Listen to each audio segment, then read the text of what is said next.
La reforma laboral. Arriba, arriba, arriba, arriba todos a luchar. Que se metan por el culo, que se metan por el culo la reforma laboral. Gracias a todos.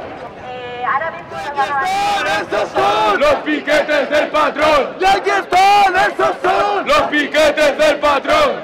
¡El puesto de trabajo! ¡No se vende!